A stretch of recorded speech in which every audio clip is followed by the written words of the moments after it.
Good morning po sa lahat. Hello po. Yan.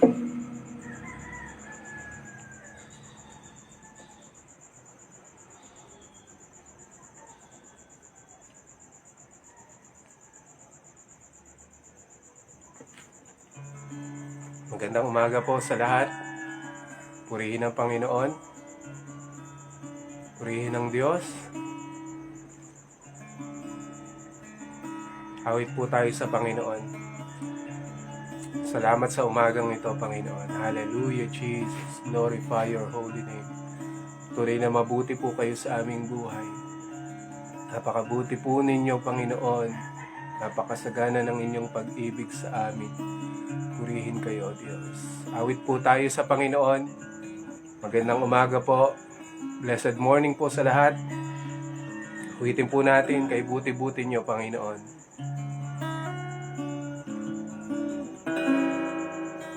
Kay buti-buti nyo, Panginoon, sa lahat ng oras, sa bawat araw. Kayo'y laging tapat kung magmahal. Ang iyong gawa ay magpawalang hanggan. Minsan pa kay buti-buti niyo, Panginoon. Kay buti-buti niyo, Panginoon, sa lahat ng oras, sa lahat ng oras, sa bawat araw. Kayo'y laging tapat kung magmahal. Ang iyong gawa ay magpawalang hanggan. Pinupuri, sinasamba kayo bilang Diyos at Panginoon. Tunay ngang kayo ay walang katulad. Tunay ngang kayo ay di nagbabago. Mabuti ang Diyos sa atin ay nagmamahal. Pinupuri, sinasamba kayo. Dakilang Diyos at Panginoon. Tunay ngang kayo ay walang katulad. Tunay ngang kayo ay di nagbabago. Mabuti ang Diyos sa akin ay nagmamahal. Mabuti ang Diyos. Mabuti ang Diyos sa atin ay nagmamahal. Mabuti ang Diyos. Mabuti ang Diyos sa atin ay nagmamahal. Purihin kayo, Panginoon. Hallelujah. Sambahin ang inyong pangalan, Panginoon. Napakabuti niyo, Diyos. Hindi kayo nakukulangan ng kabutihan sa aming mga buhay. Patuloy kayong tapat sa aming buhay, O Diyos. Patuloy na sagana ang inyong pag-ibig sa amin. Salamat po sa inyo. Kahit kailan hindi po kayo nagkulang sa amin. Yun po yung isang bagay po namin kung bakit kami grateful sa umagang ito na magpasalamat sa inyo, O Diyos. Napakabuti po ninyo. Wala po kayong katulad at walang papantay sa inyo. Aming Diyos na mabuti at kahanga-hanga, maraming salamat sa umaga pong ito na kami ay binigyan niyo muli ng lakas ng buhay at patuloy na ipinapahiram ng hininga. Sa oras na ito, lumalapit po kami, Panginoon. Kaya niyo nga po, O Diyos, na sa pag-aaral ng inyong mga salita ay maunawaan po namin ang inyong mensahe sa umaga pong ito. Mabuti niyo ang aming mga kapatiran, Panginoon, na nasa iba't ibang lugar, nasa iba't ibang bansa. Kayo ang kumatagpo sa pangailangan po ng bawat isa. Sa mga nakakaranas ng problema po ngayon, kayo po ang patuloy na tumulong po sa amin. Salamat po sa inyo. Pagpapala sa umaga pong ito, kasaganaan ng iyong biyaya at ang pagkilos ng banal na Espiritu sa aming mga buhay. Purihin kayo, luwalhatiin kayo. Ito pong aming panalangin sa pangalan ng Panginoong Hesus. Ang lahat magsabi ng Amen. Purihin ang Panginoon. Saan man po tayo naroroon, ano man ang ating sitwasyon po ngayon, katatayuan, patuloy na sumagana ang biyaya ng Panginoon sa bawat isa po sa atin. Muli nandito po tayo sa Doropay Torres, Dinalupihan, Bataan, under ng aming District Supervisor, Pastor Ronald Bacani. Purihin ang Panginoon, tayo po ay mag-aaral ng salita ng Diyos.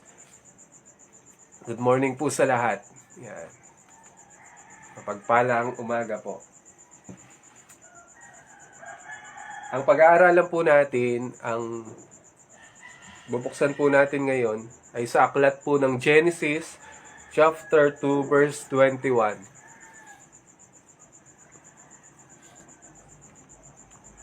Sa aklat po ng Genesis, chapter 2, verse 21 to 24. Okay, atin pong basahin.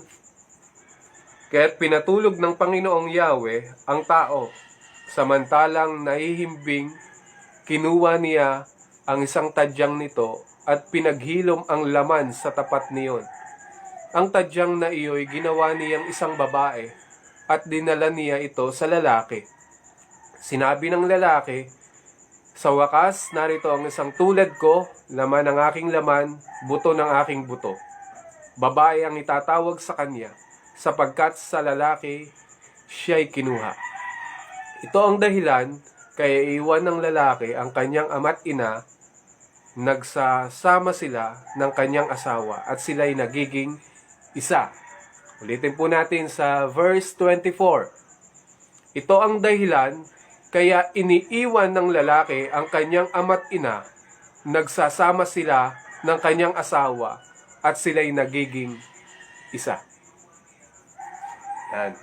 Purihin ang Panginoon. At lagi po nating topic, tuwing ako po ang devotion leader, ang topic po natin ngayon ay laging patungkol sa pamilya. So, sa mga nakatutok dyan, sa ating mga kapatiran, alam naman po natin na patungkol sa pamilya yung lagi nating topic. At dahil nga mahal ng Diyos yung pamilya, nung nakaraan, ang pinag-usapan po natin ay about dun sa ang Diyos yung nagtakda ng pag-aasawa.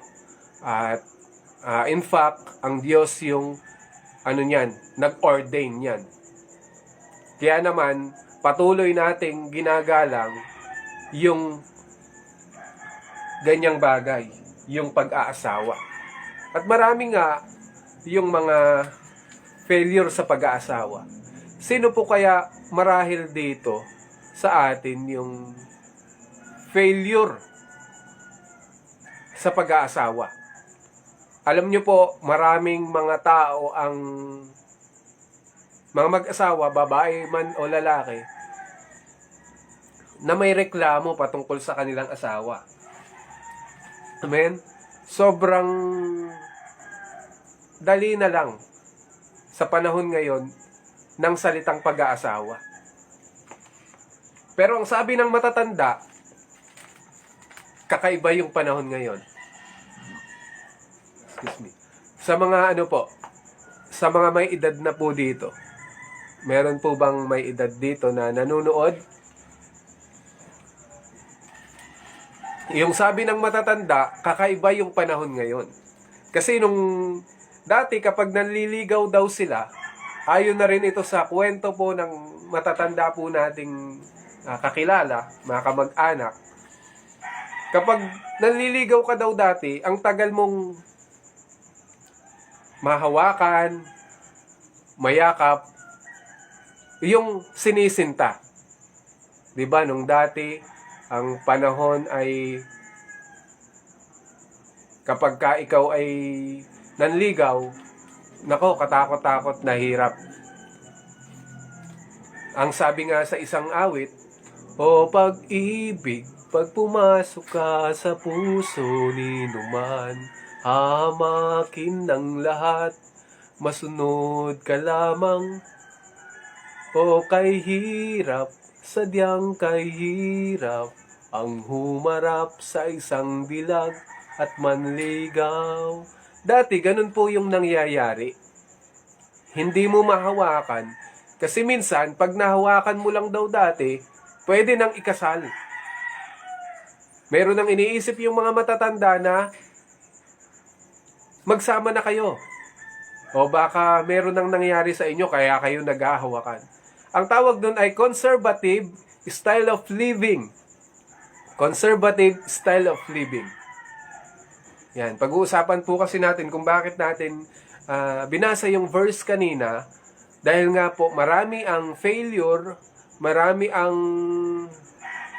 talagang nalulungkot sa pag-aasawa kasi hindi ganun kadali. Ngayon, ang panahon ngayon, kumpara dun sa dating panahon na sinasabi ng matatanda po natin, ngayon is, through social media, magkakaroon ka na ng kasintahan. Madali na sa panahon ngayon ang mag-asawa. In fact, kahit nga mga bata, 13 years old, 14 years old, nakakapag-asawa na. At marami tayong kakilala niyan na nag-asawa ng sobrang bata. Okay? Sa makabagong panahon, grabe.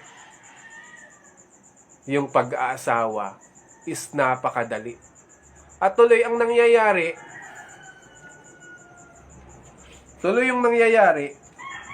ay problema. Problema sa pag-aasawa.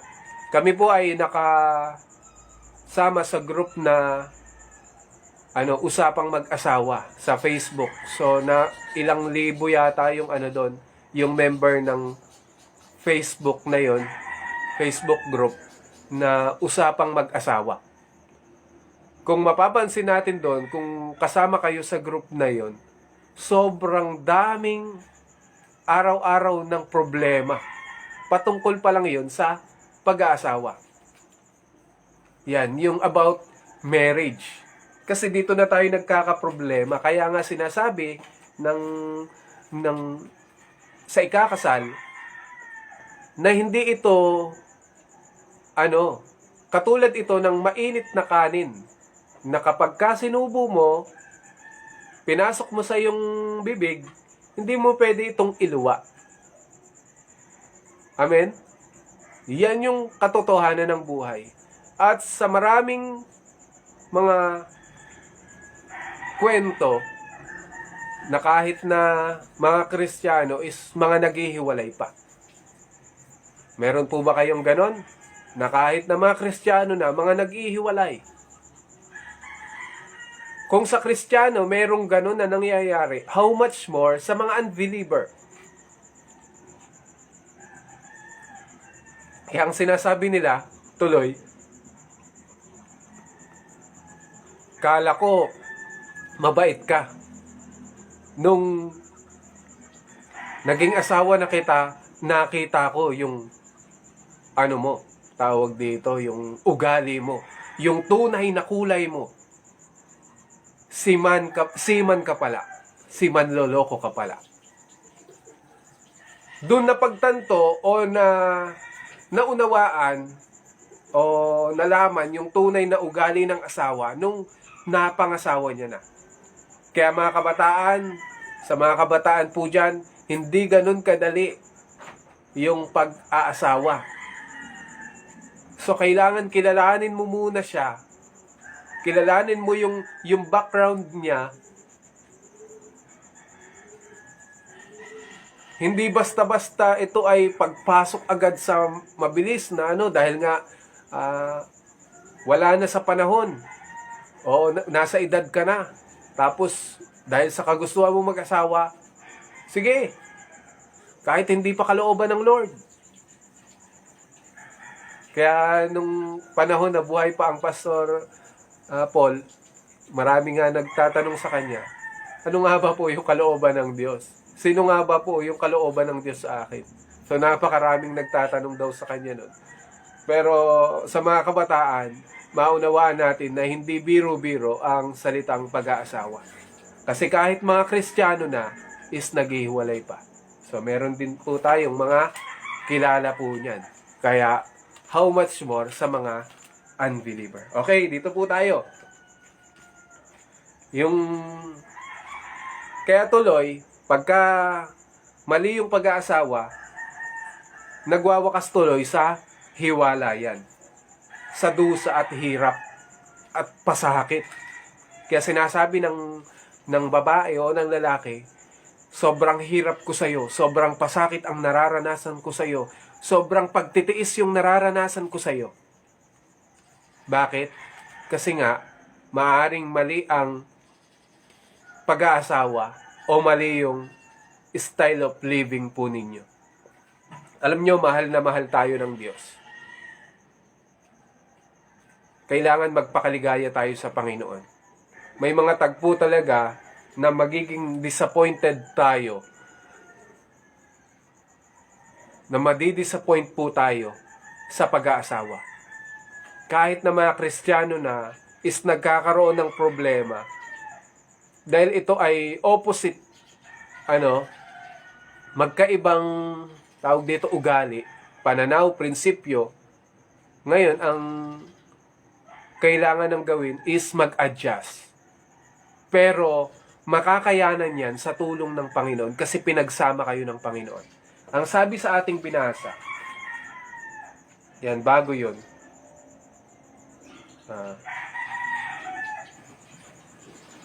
Asan ba yun? Sa 24. At dito, ito ang dahilan kaya iniwan ng lalaki ang kanyang ama't ina, nagsasama sila ng kanyang asawa at sila'y nagiging isa. Ang pinagsama ng Diyos ay huwag paghiwalayin ng mga tao. Doon nagkakaroon ng problema. Pagdating sa magkasama na, tapos nagkukuhanan ng mga ugali, nag-aalaman ng ugali, tapos disappointed na. So maraming ganyan. Kaya lang, ang gawin natin, panghawakan natin yung salita ng Diyos. Kasi marami ang lumalapit po sa mga kaibigan nagpapapayo. Sa Facebook page, ay sa Facebook group na aming sinalihan patungkol sa usapang mag-asawa. Marami ang humihingi ng payo. Maraming mag-asawa sa panahon ngayon hanggang sa kahit sa buong mundo, sa iba't ibang mga lugar. Marami ang namumroblema pagdating sa pag-aasawa at naghahanap sila ng katanungan o resulta kung paano masusolusyonan yung problema pagdating sa pag-aasawa. Hello, mga kapatid, meron po tayong isang guide.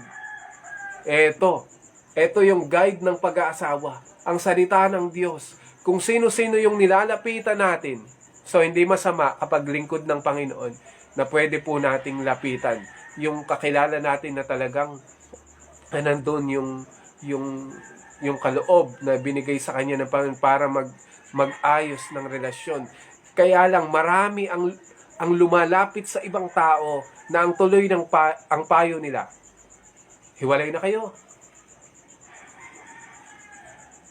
Ganyan pala yung ugali ng asawa mo. Sige, hiwalayin mo yan. Ginagatungan pa mga kapatid. Tama po ba? Amen po ba? Na kapag ka lumapit ka sa ibang tao, kahit na nga kaibigan mo, pag lumapit yan, minsan, papanig sa'yo yan. Kung hindi papanig sa'yo, papanig sa asawa mo na nirereklamo mo. Tapos ang mangyayari, sige, walay na kayo. Ganun ba yung payo ng Biblia? Sabi, dyan sa aklat ng 1 Corinthians chapter 7. Tingnan po natin sa 1 Corinthians chapter 7. Ito, napakagandang payo ito ni Apostol Pablo. Alam naman po natin na si Apostol Pablo ay walang naging asawa, pero nakapagpayo siya sa mga mag-asawa. Yan. Ang sabi diyan ni Apostol Pablo, yung huwag kang makipaghiwalay sa iyong asawa.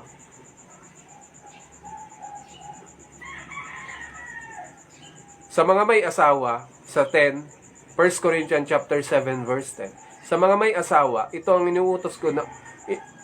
iniuutos ng Panginoon. Okay, hindi siya. Sabi niya, hindi ako. Huwag makipaghiwalay ang babae sa kanyang asawa. So kahit na ano yung problema na nararanasan po natin, kahit anong ugali ng iyong asawa, hindi ka pwede dapat makipaghiwalay. Why? Maraming dahilan, sasabihin mo. Kasi ganito po siya eh. Kasi, alam nyo yung sobrang daming dahilan. Sobrang dami ng dinadahilan sa asawa. Maraming pinupukol sa asawa. Kasi nga, hindi ganon, yan, 1 Corinthians 5:7, 1 Corinthians 7:10, yan, nabasa po natin yan. Ngayon, naghahanapan tayo ng mali. Amen? Sino yung may makikitang perpektong asawa sa atin? Sino ang may perpektong asawa sa atin? Sa mga may asawa dyan. Yan, nakakita ka ba o nakakita ka na ba ng perpektong asawa? O sa iyong asawa na lang, describe mo ang iyong asawa. Meron ba siyang perpekto? Yung pagka-perpekto? Wala po, di ba? Walang perpektong mag-asawa. Ngayon, paano natin masusolusyonan yung sigalot, yung problema pagdating sa pag-aasawa natin, lalo tigit tayong mga mananampalataya, tayong mga anak ng Diyos, paano natin masusolusyonan yung problema natin sa ating mga asawa? Nagkakamali eh. Merong iba siyang ugali na minsan hinahanap natin pero hindi pala niya yun ugali. Yung iba, ay hindi man to mapag-surprise. Naghahanap. Sa kahahanap natin ng talagang perpektong asawa, tuloy ang nangyayari, hiwalayan. Hinahanap sa iba. Naghahanap ng perpektong asawa. Pero kahit saan sa mundo na humanap tayo ng mga asawa na gusto natin, mga ugaling gusto natin, meron pa rin tayong makikita na hindi maganda sa ugali. Amen, mga kapatid. Ngayon, anong gagawin natin? Ito yung isa. Sinabi natin ng isa po nating yung pag-aaral ng salita ng Diyos. Yan, yung isa po nating admin. Be contented. Napakahalaga na makontento tayo. Okay? Napasok na rin yan. Be contented. Makontento tayo kung ano yung nandyan yung ugali ng ating asawa. Ngayon, papasok na po rito yung Kawikaan chapter 10 verse 12 at 1 Peter 4:8. So, basahin po natin. Sa aklat ng Kawikaan, okay, para matakpan. Yan. Hindi tayo maghanap ng mag-expect sa mga asawa natin. Nandyan na po tayo Nandyan na tayo, mag-asawa na po. So, wag ka nang magreklamo. Kung napasok mo yung mga maling pag-aasawa at Kristiyano ka na, wag mo nang isipin pa na maghanap ng magandang ugali sa kanya. Pagtiisan mo yan, kapatid. Magtiis ka sa iyong asawa. Okay? Sa aklat po ng Kawikaan, chapter 10, verse 12.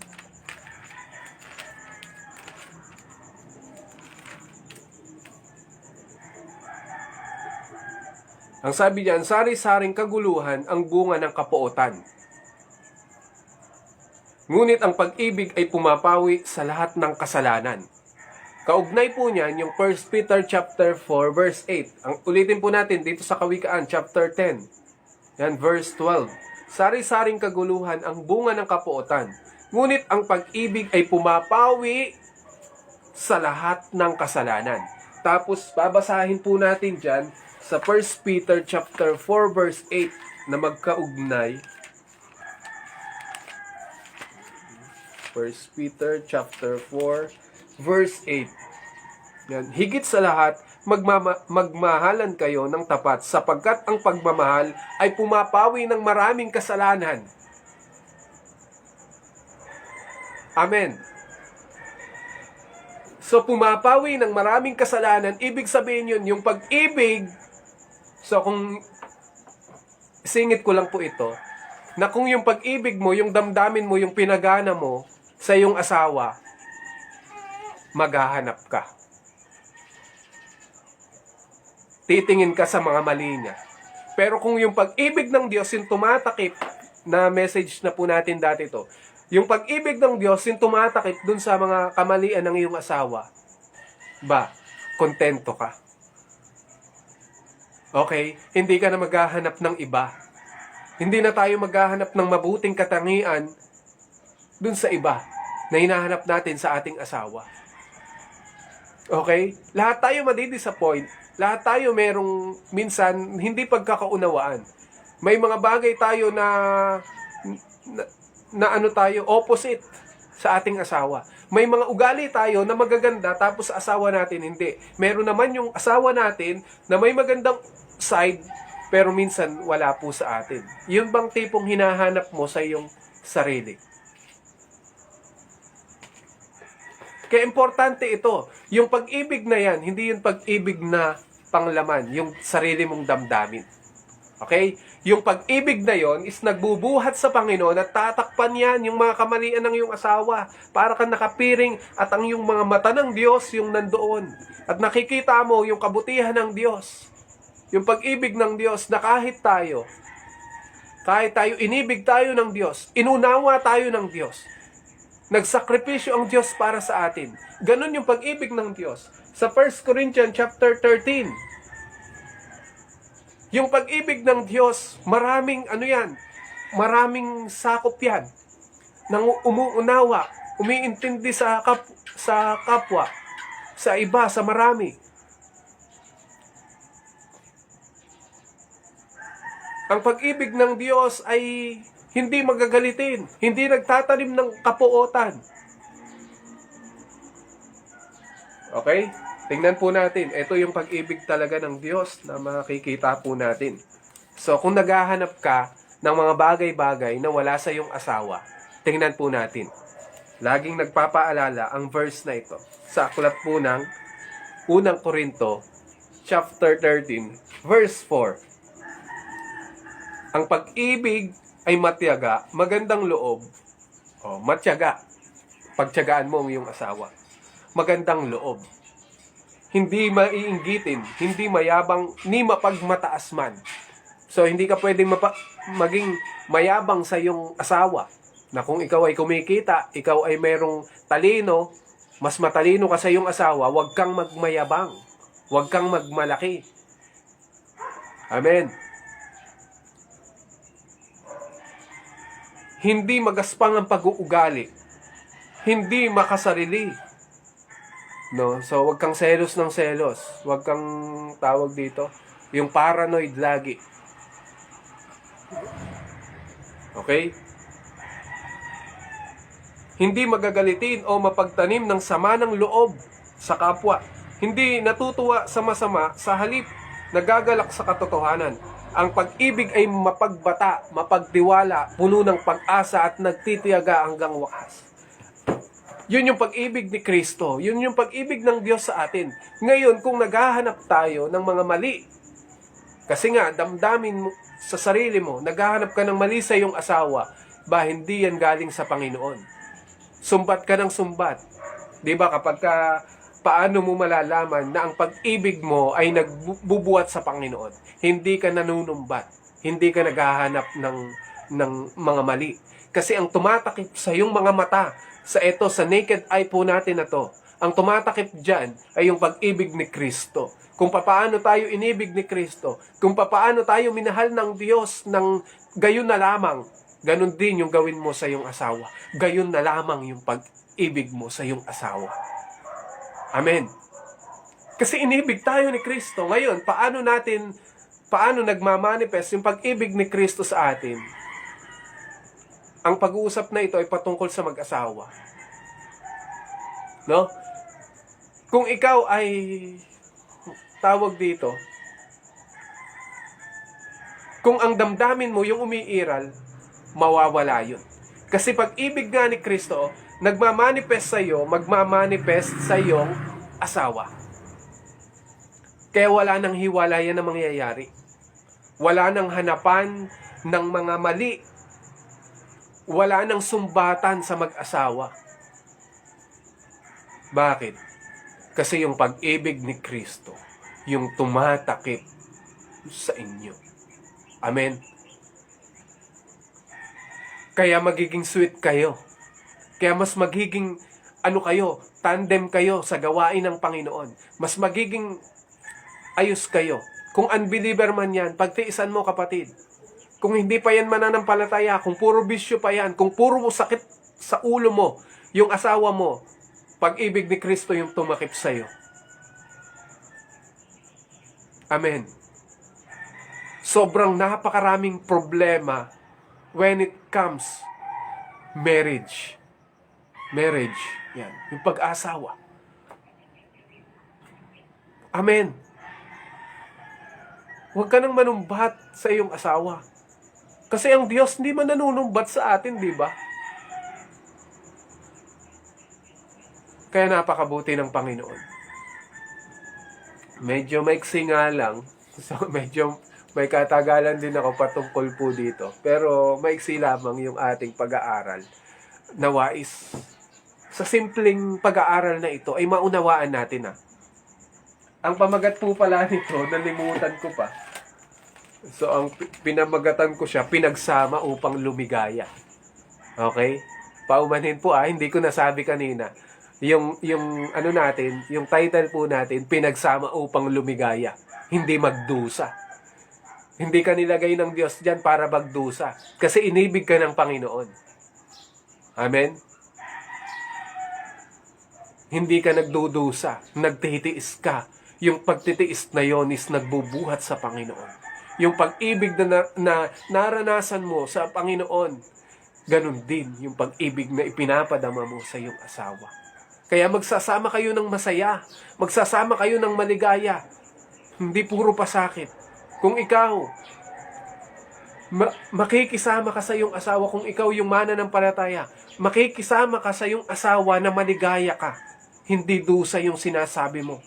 Na kahit unbeliever, na hindi mananampalataya ang iyong asawa, huwag mo sabihin nagdudusa ka.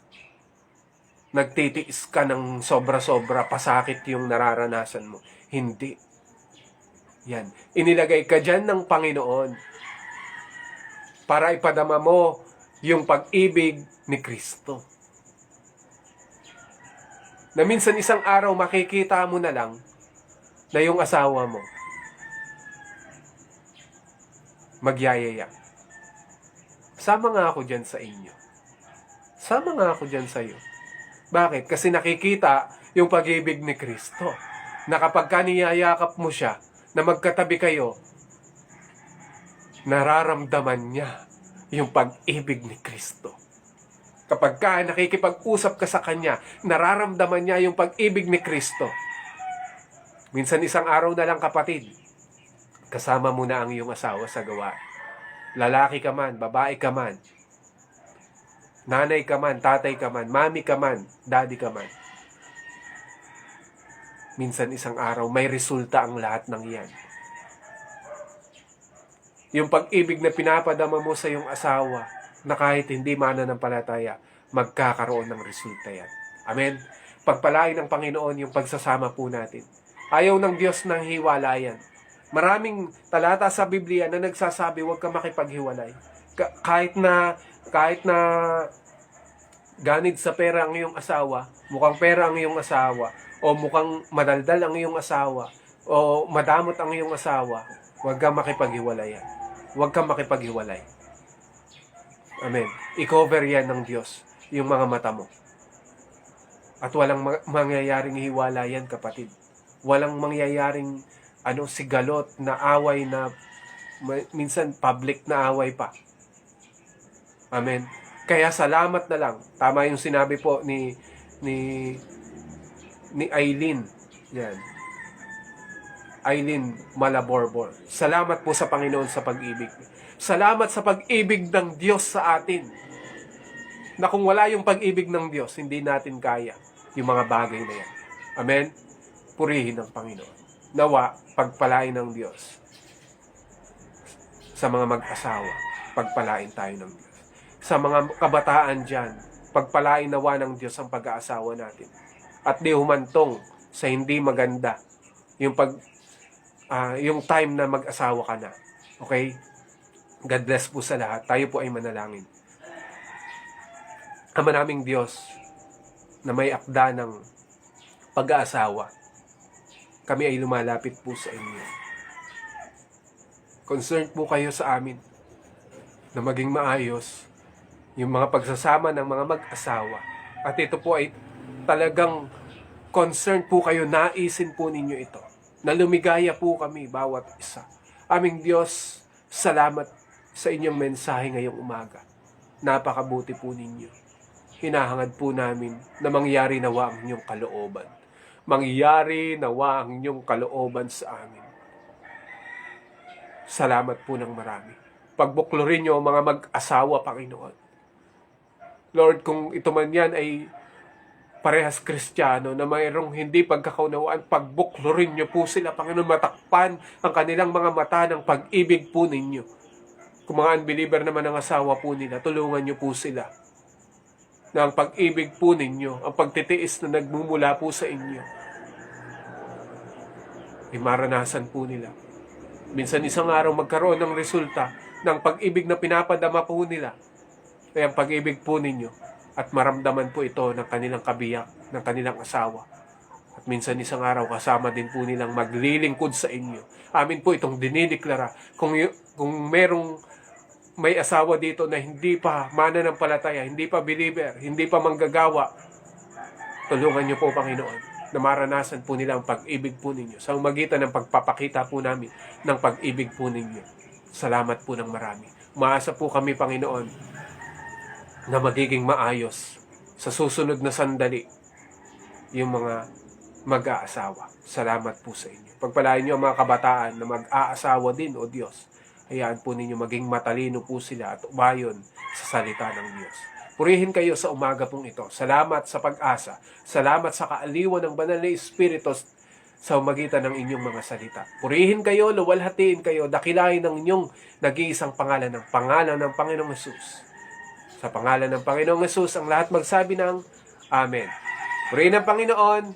God bless po sa ating lahat. Keep safe po. To God be the glory.